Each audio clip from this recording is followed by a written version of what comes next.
Sell or Be Sold: How to Get Your Way in Business and in Life by Grant Cardone. In a world where success hinges on your ability to influence, Grant Cardone's Sell or Be Sold cuts through the noise and challenges you to confront the reality of life and business. He asserts a simple yet profound truth. If you are not actively selling, you are being sold. The book is not just about sales in the traditional sense. It is about selling your ideas, your value, and ultimately your way of life.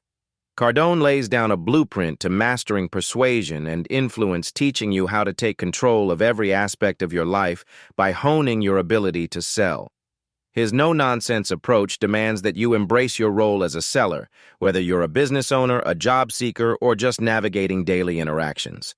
It's a call to action, a guide to shifting your mindset from being a passive participant in life to an assertive creator of your own success. Lesson 1. Embrace the mindset of a seller. You are a seller, whether you recognize it or not. Cardone argues that the difference between those who succeed and those who struggle lies in their ability to embrace this role. Selling isn't confined to transactions involving products or services. It's about influencing, persuading, and inspiring others to see value where they might not have noticed it before. Every time you pitch an idea in a meeting, convince a friend to join you on a project, or even negotiate with your child about bedtime, you are selling. The mindset you cultivate around selling will determine whether you are a leader or a follower. Leaders understand that selling isn't about manipulation. It's about conviction. It's about believing so strongly in your product, your vision, or your worth that others can't help but be drawn to it. Take, for example, Steve Jobs. He wasn't just selling Apple products, he was selling a vision. Jobs understood that in order to lead, you must first be able to sell your ideas and yourself. When he introduced the iPhone, he wasn't just unveiling a phone, he was painting a picture of a future where technology would seamlessly integrate into every part of daily life. That ability to sell a grand vision, not just a product, transformed Apple into one of the most influential companies in the world. Similarly, Abraham Lincoln, during one of the most divided times in American history, had to sell the vision of a united nation. The Emancipation Proclamation wasn't merely a document. It was a sale of a moral imperative, an argument for equality, and a bold pitch to redefine the nation's soul.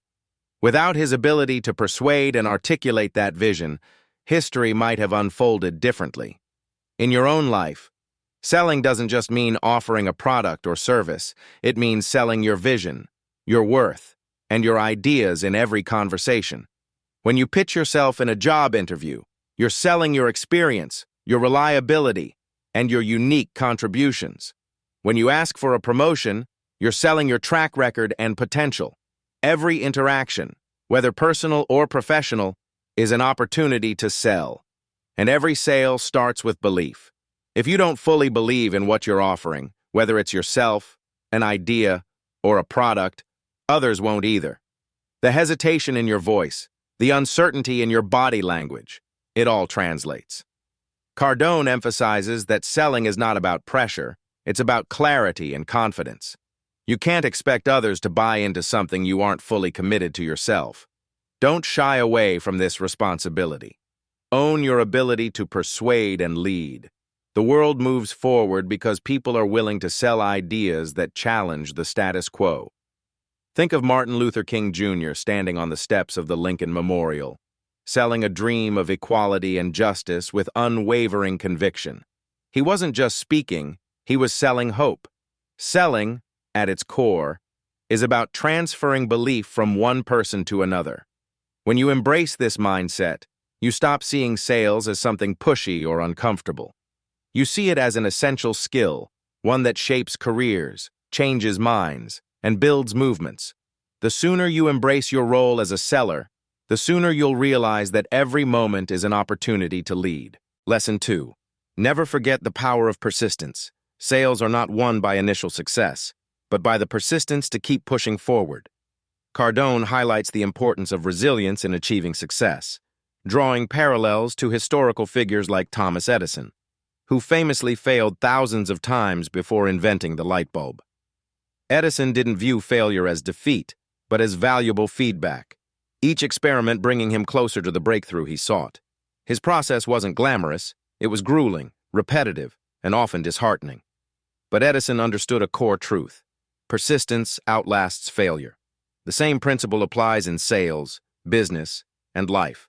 Success rarely comes from a single decisive victory, but from an accumulation of small, often invisible efforts that compound over time. In sales, as in life, the real test is not how you perform when things are easy, but how you respond when you're met with rejection, resistance, and discouragement. The average salesperson might give up after 3 or 4 no's, believing the deal is dead. But the top performers, the ones who dominate their industries, understand that persistence isn't just about repeating the same action. It's about adjusting, refining, and showing up again with renewed focus and energy. Cardone shares his own story of making cold calls, where he faced rejection after rejection before he started to see results. He recalls days where it felt like he was making calls into an abyss, each rejection chipping away at his confidence. But instead of retreating, he leaned into the discomfort, recognizing that every no brought him statistically closer to a yes. He turned rejection into fuel. Understanding that persistence isn't just about grit, it's about maintaining momentum even when there's no visible progress. This relentless approach to sales mirrors the perseverance of Sylvester Stallone, who famously refused to sell his Rocky screenplay unless he was allowed to star in the film. Rejected over 1,500 times by agents and producers, Stallone was broke, desperate, and living in near poverty. But he didn't compromise on his vision. His persistence eventually paid off, and Rocky became one of the most iconic films of all time. Stallone's story proves that persistence is often the difference between obscurity and legacy. But persistence isn't just about enduring rejection. It's about maintaining clarity of purpose when the odds seem insurmountable. When you're facing repeated failure, the natural instinct is to pull back, to reduce your efforts, or to find excuses for why it's not working. Cardone warns against this, emphasizing that persistence is not passive, it's active, strategic, and relentless. It's about asking better questions, identifying the gaps in your approach, and being honest with yourself about where you're falling short. Many people quit not because they lack talent or resources, but because they lack the stamina to stay in the fight long enough for success to materialize. In his book, Cardone makes it clear that persistence is not an accessory to success, it's the foundation. Think about Abraham Lincoln, who faced repeated political defeats throughout his career. He lost 8 elections, failed in business twice, and suffered a nervous breakdown. Yet he continued pushing forward. His persistence eventually led him to the presidency and to his place in history as one of the most impactful leaders of all time. Every rejection, every failure, every moment of doubt was met with an unyielding resolve to keep moving forward. This level of persistence requires a mental toughness that can only be cultivated through repeated exposure to adversity. It's about training your mind to interpret setbacks not as stop signs, but as checkpoints on your journey. Cardone wants you to understand that persistence isn't simply about endurance. It's about showing up every single day with the same intensity and drive, even when no one is watching and no immediate reward is in sight. It's about refusing to let temporary defeat become permanent failure. When you feel like you're hitting a wall, when progress seems non-existent, and when every effort feels like it's being met with indifference, remember that this is the moment most people quit, and this is exactly where you need to press harder. The truth is, most people underestimate how much persistence is actually required to achieve meaningful success. They give up after the initial push, assuming their failure is final. But the ones who succeed, the ones who build legacies, empires, and groundbreaking careers are those who refuse to stop. They view every rejection as a stepping stone, every obstacle as a lesson, and every moment of discouragement as an opportunity to grow stronger. Your takeaway? When you face setbacks, remember that persistence is your most reliable tool. Keep going, even when it feels like you're getting nowhere. Every no brings you closer to a yes, and every setback contains the seed of your future success. You can't lose if you refuse to stop. The power of persistence doesn't just determine whether you'll succeed, it determines how far you'll go. Lesson 3. Control the sale. Control the outcome. In every sale, every negotiation, and every critical interaction, you must be the one driving the conversation with clarity, intention, and unwavering confidence. Grant Cardone teaches that leaving the outcome of any transaction, whether financial, professional, or personal, to chance is a losing strategy. Success in sales isn't random. It's the direct result of controlling the narrative, anticipating objections, and steering the interaction toward a predetermined goal. But this lesson transcends traditional sales. It's about influence, persuasion, and, most importantly, leadership. Whether you're negotiating a raise, closing a deal with a client, or simply trying to communicate your perspective in a meaningful discussion, your ability to maintain control over the direction and momentum of the conversation dictates the result. Cardone emphasizes that control doesn't mean manipulation, it means responsibility. It's about being proactive instead of reactive, intentional instead of hesitant, and focused instead of scattered. He explains that most people lose negotiations not because their idea, product, or service isn't valuable, but because they fail to guide the other person towards seeing that value. It's not enough to have a great idea or offer. You must present it in a way that commands attention, builds trust, and eliminates doubt. This principle aligns with the power of framing, shaping how others perceive the conversation and the decisions within it. Cardone argues that every interaction has a direction, and if you're not the one guiding it, someone else will take control. Take, for example, The Wolf of Wall Street, where Jordan Belfort exemplifies this principle. Through sheer charisma, sharp communication, and an unyielding belief in his approach, he dominates conversations and creates outcomes in his favor. But charisma alone isn't enough. You need strategy. Cardone stresses the importance of preparation before any negotiation. You must anticipate resistance, prepare answers to objections, and approach every conversation with clarity about your desired outcome. Consider how Steve Jobs, during Apple's product launches, controlled not just the narrative but the entire atmosphere of his presentations. Every word, pause, and gesture was deliberate, ensuring the audience felt they were part of a groundbreaking moment. That's control. Jobs didn't hope his audience would understand the value of his products. He made sure they did. In everyday life, control shows up in smaller but equally impactful ways. How you handle a disagreement with a coworker, how you advocate for your ideas in a meeting, or even how you pitch a project to your boss.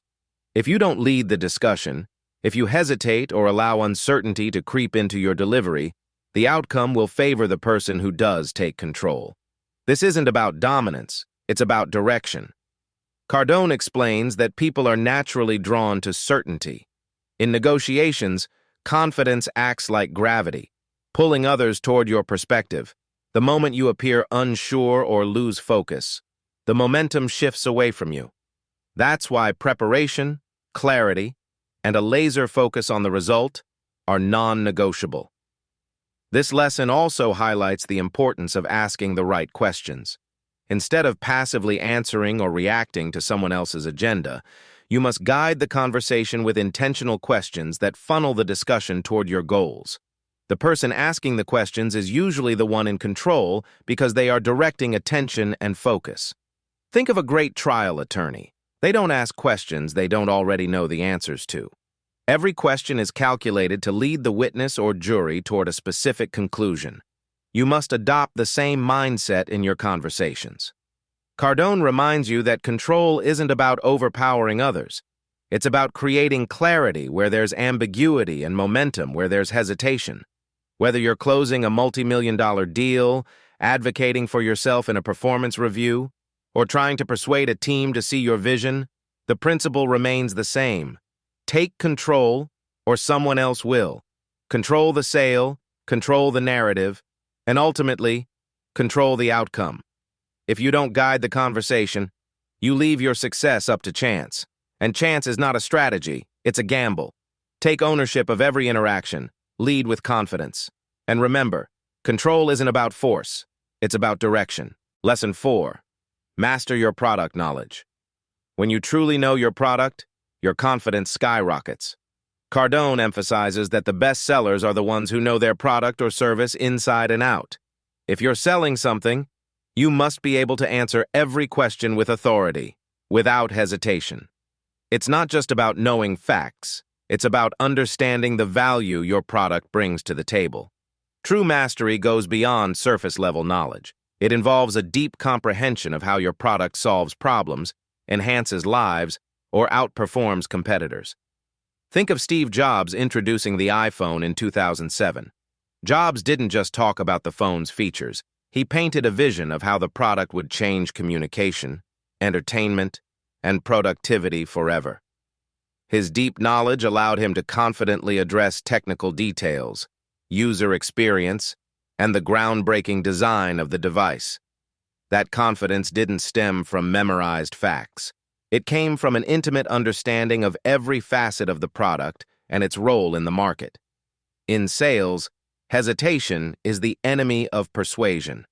When a potential client senses uncertainty in your answers, it plants seeds of doubt in their mind. But when you respond with clarity, precision, and passion, you build trust. Cardone is clear.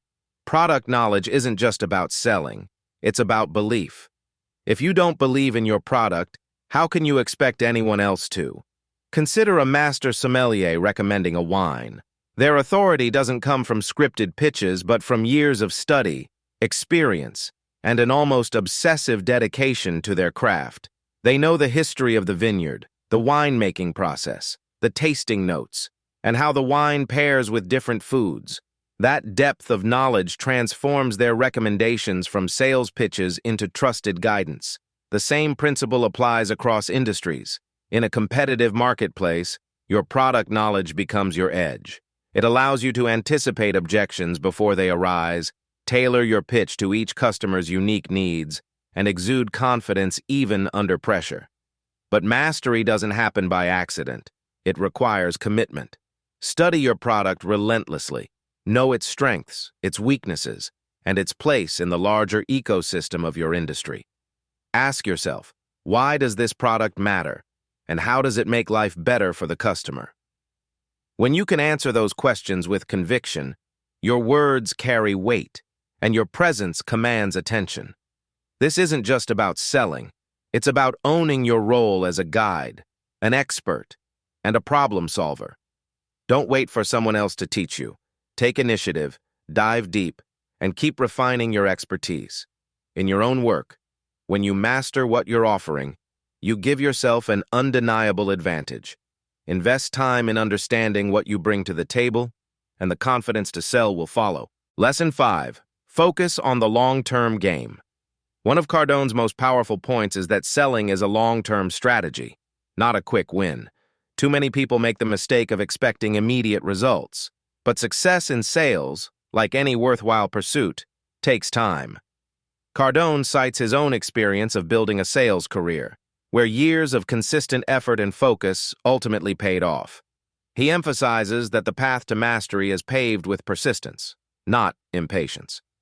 Think about Warren Buffett's approach to investing. He doesn't look for short-term gains, but instead focuses on long-term growth. Buffett's investment philosophy, often described as buy and hold, relies on identifying undervalued assets, investing heavily, and allowing time and compound interest to work their magic. His patience isn't passive, it's strategic. Similarly, in sales, every interaction, every call, every meeting is a brick in the foundation of long-term success. It's easy to become fixated on immediate rewards, the quick close, the instant commission, but the most successful salespeople understand that each conversation plants seeds for future opportunities. Take Amazon's Jeff Bezos as another example. In the early days of building Amazon, Bezos repeatedly told investors he wasn't focused on quarterly profits, but rather on long-term dominance. His strategy was mocked by short-sighted critics. But today, Amazon stands as one of the most valuable companies in history. Bezos played the long game, making decisions that prioritized sustainable growth over short-lived victories. The same principle applies to personal growth. Every skill you develop, every failure you learn from, and every risk you take is an investment in your future self. The problem with a short-term mindset is that it blinds you to the cumulative power of consistent effort over time. It tricks you into believing that overnight success is possible, when in reality, those who appear to succeed overnight often have years, if not decades, of unseen preparation behind them. Cardone stresses the importance of setting goals that stretch far beyond immediate gratification. Instead of measuring success in days or weeks, measure it in years and decades. Don't allow temporary setbacks to derail your focus. The salesperson who loses a deal today but follows up persistently might close an even bigger deal next year. Every no gets you closer to a yes, but only if you stay in the game long enough to see it happen. Patience in sales isn't passive waiting. It's active preparation. It's sharpening your skills, refining your pitch, and building relationships so that when opportunities arise, you're ready to seize them. Don't get discouraged if things don't happen immediately. The most valuable outcomes require time, energy, and resilience. Stay patient, stay focused, and always think about where you want to be in 5 years, not just 5 minutes. The long-term game isn't glamorous, and it isn't always exciting, but it's where real, lasting success is built. Lesson 6. Understand the psychology of buying. In order to sell effectively, you must understand the psychology of buying. People don't buy based on logic alone. They buy based on emotion. Cardone explains that the most successful salespeople tap into this emotional trigger, appealing to the buyer's desires, fears, and aspirations. Think of the marketing campaigns that have made brands like Nike and Coca-Cola household names. These brands don't just sell products, they sell an identity, an emotion. The buyer isn't just purchasing shoes, they're buying into the idea of being strong, capable, and unstoppable.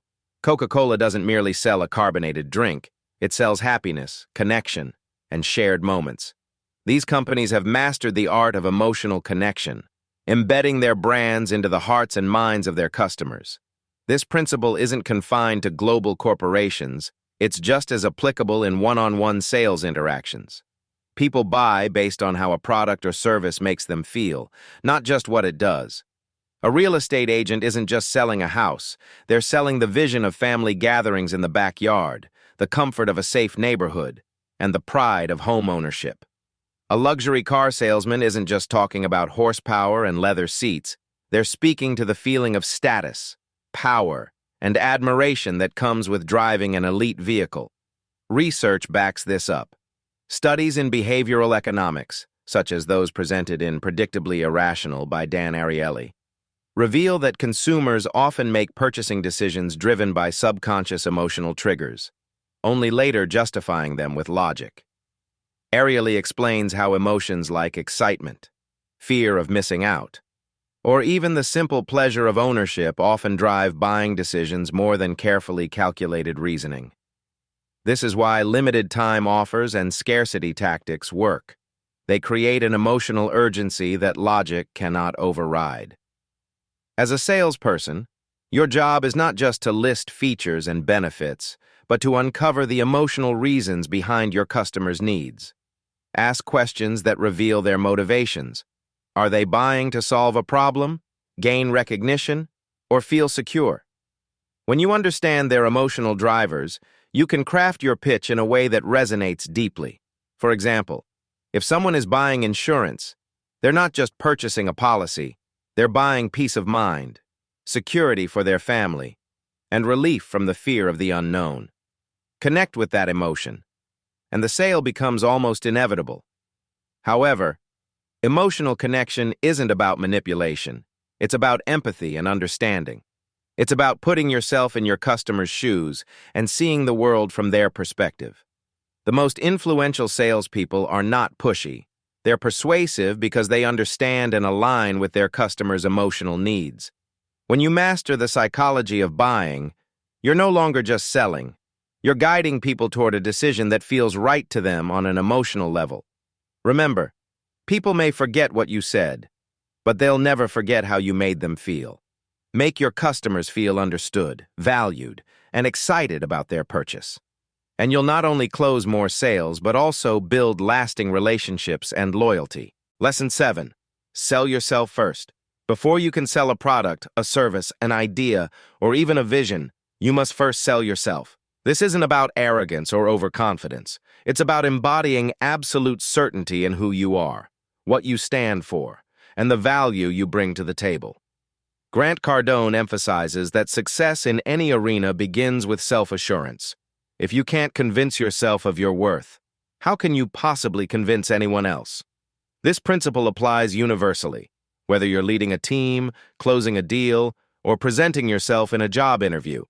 Confidence isn't just an accessory, it's the foundation of influence.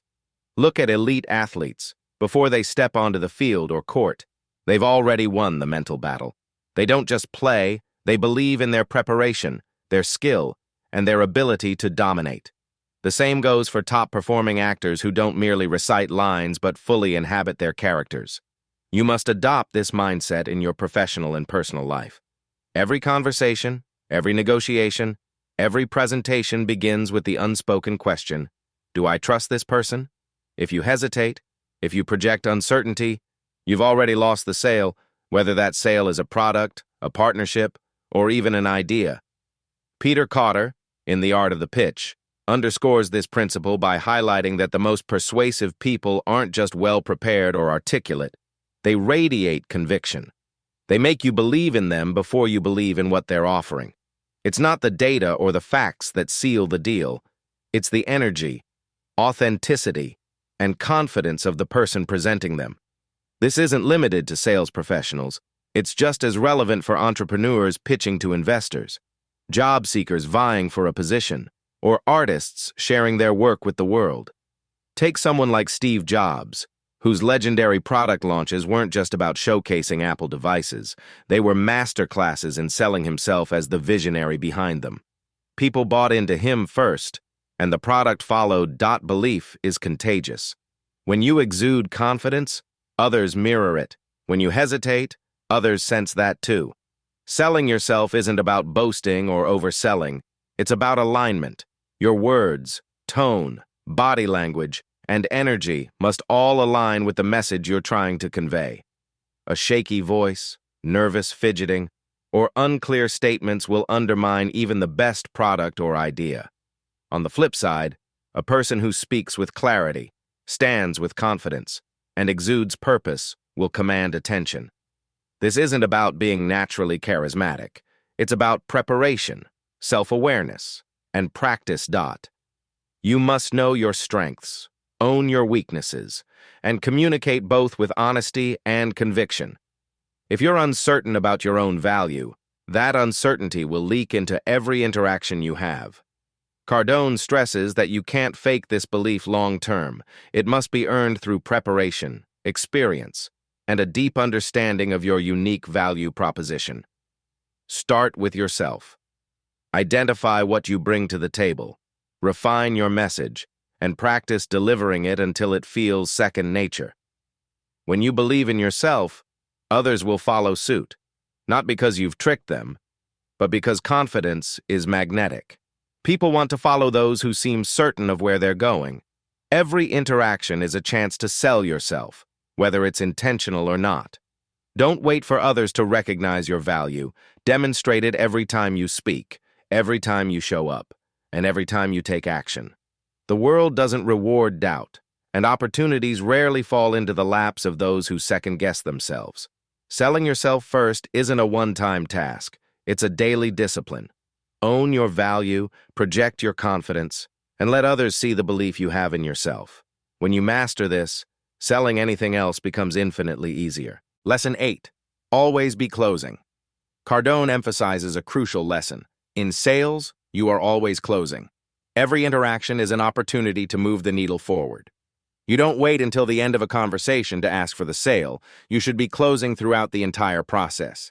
This relentless push toward the goal is what separates successful salespeople from the rest.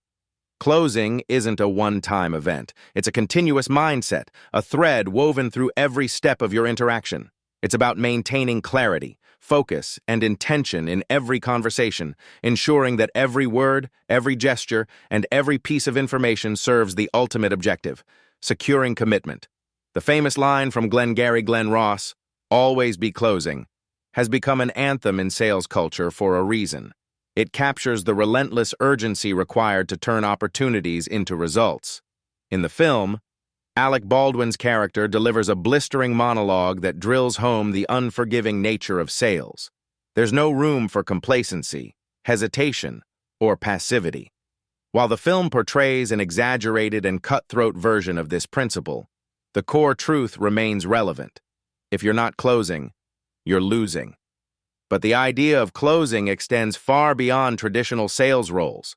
Whether you're pitching a business proposal, negotiating a contract, applying for a job, or even persuading a friend to join you on an ambitious project, every interaction demands a closing mindset. Every conversation has a purpose, and every purpose requires forward momentum.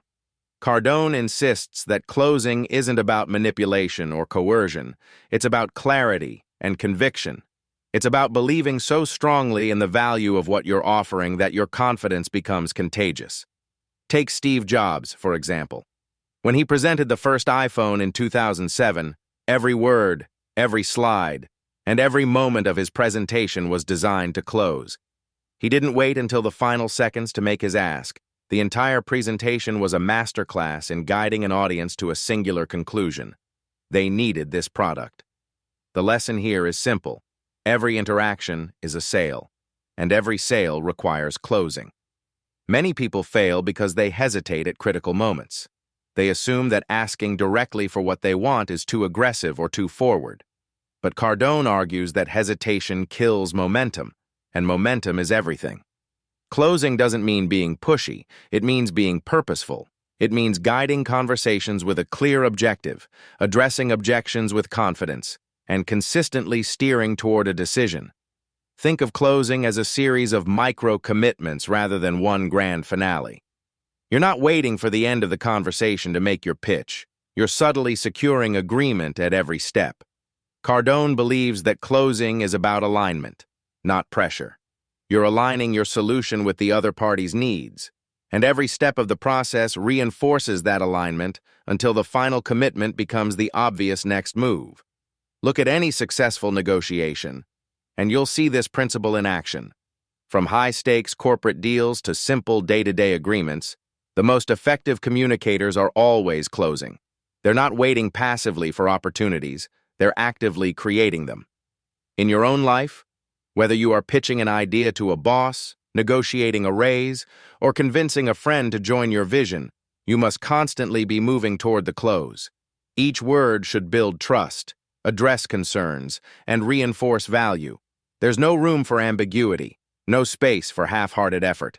Push the conversation forward, and never settle for a vague promise or lukewarm commitment. In every interaction, clarity and confidence will set you apart. If you're not closing, you're drifting. Stay focused, stay intentional, and remember, you are always closing. Lesson 9. Handle rejection like a pro. Rejection is inevitable, but how you handle it will define your success. Cardone teaches that rejection is simply part of the process and not something to fear. The key is in how you respond. Every successful person has faced rejection, not just once, but repeatedly. And the difference between those who succeed and those who give up lies in their reaction to hearing no. Cardone emphasizes that rejection is not a personal attack. It's a signal, a piece of feedback, and most importantly, a test of your resilience. In sales, rejection is as predictable as gravity, and learning to handle it with composure and determination is non-negotiable. He recounts his own struggles with rejection, highlighting how every closed door brought him closer to an open one. Rather than letting rejection derail him, he used every refusal as a source of fuel, a motivator to push harder and refine his approach. The truth is, rejection isn't a reflection of your worth. It's often about timing, perception, or external factors entirely outside your control. Take the story of Michael Jordan, who was famously cut from his high school basketball team. Instead of letting that moment define him, Jordan used it as motivation. He trained harder, practiced longer, and honed his skills until he became not just good, but legendary. This story isn't just about talent. It's about a mindset that refuses to let rejection dictate outcomes. Similarly, Cardone insists that rejection is never final unless you allow it to be. If someone tells you no, it's not the end of the road. It's an invitation to reassess, reframe, and try again with more energy and insight. Every rejection carries a lesson, but most people are too focused on their bruised ego to see it. Rejection also separates the committed from the casual. Anyone can stay motivated when everything is going well. But what happens when doors slam in your face, calls go unanswered, and deals fall apart? That's when your true character is revealed. History is filled with examples of people who turned rejection into success. J.K. Rowling, the author of the Harry Potter series, was rejected by multiple publishers before one finally took a chance on her manuscript. If she had let those initial rejections stop her, one of the most beloved book series of all time would never have existed. Rejection isn't a stop sign, it's a hurdle, and hurdles are meant to be cleared. Cardone teaches that rejection should not only be expected, but embraced. If you're not facing rejection regularly, you're not aiming high enough. Playing it safe might protect you from hearing no, but it will also prevent you from reaching your true potential. Rejection is evidence that you're in the arena, that you're pushing boundaries and taking risks. The people who never face rejection are often the ones who never take bold action. More importantly, rejection isn't about you. It's about the situation, the timing, or even the other person's perspective. Taking it personally only robs you of your focus and energy. Instead, analyze it. Was there something you could have done differently? Was there a missed opportunity in your approach? If so, adjust and try again. If not, move forward without hesitation. The key is not to dwell on rejection, but to extract its lessons and apply them immediately. Cardone makes it clear. Rejection is not failure unless you stop trying. Every rejection brings you closer to a yes, and every no refines your approach. Keep showing up, keep pushing forward, and let rejection strengthen your resolve rather than weaken your spirit. When rejection happens, don't internalize it. Instead, let it fuel you. Keep moving forward, and you will get closer to your goal. The ones who succeed are not those who avoid rejection, but those who face it head-on and refuse to let it stop them. Lesson 10. Take responsibility for your success. Success begins and ends with one simple but often uncomfortable truth. No one is coming to save you. No one is going to hand you success, fix your problems, or clear the obstacles from your path. Grant Cardone makes it unambiguously clear that responsibility is not just about owning your mistakes, it's about owning your outcomes, your effort, and every moment in between. If a deal falls through, if your career stalls, if your goals remain unmet, the finger should point inward before it points outward. Taking responsibility isn't about self-blame or guilt. It's about recognizing that you are the primary agent of change in your life. This mindset shift isn't subtle, it's transformative. The moment you stop waiting for better circumstances, better luck, or better people to intervene, you unlock the power to create those conditions yourself. Responsibility isn't just accepting failure, it's also about actively creating opportunities for success. Thomas Paine's role during the American Revolution exemplifies this principle. In a time of uncertainty, fear, and dwindling hope, Paine didn't sit back and wait for someone else to ignite the fire of independence. Instead, he picked up his pen and wrote Common Sense, a pamphlet that galvanized an entire nation to action. Paine didn't have authority, wealth, or institutional power. He had conviction, clarity, and an unshakable sense of responsibility for contributing to a cause larger than himself. His words didn't just inform, they inspired action because they came from someone who understood that if he didn't act, perhaps no one would. That same level of ownership is required in your pursuit of success. Waiting for external validation, the perfect timing, or ideal circumstances will leave you in a perpetual state of inaction. Success demands that you step forward, take charge, and own not just the wins but the setbacks. Cardone insists that taking responsibility also means eliminating excuses.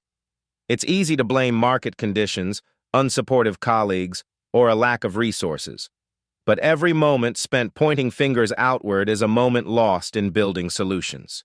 History is filled with individuals who transcended circumstances far worse than yours because they refused to surrender responsibility for their outcomes. Consider Viktor Frankl, the psychiatrist and Holocaust survivor who wrote Man's Search for Meaning. Even in the face of unimaginable suffering and powerlessness, Frankl discovered that while he couldn't control his external circumstances, he could control his internal response. That radical sense of responsibility, owning his mindset, his reactions, and his focus, allowed him to survive and later inspire millions.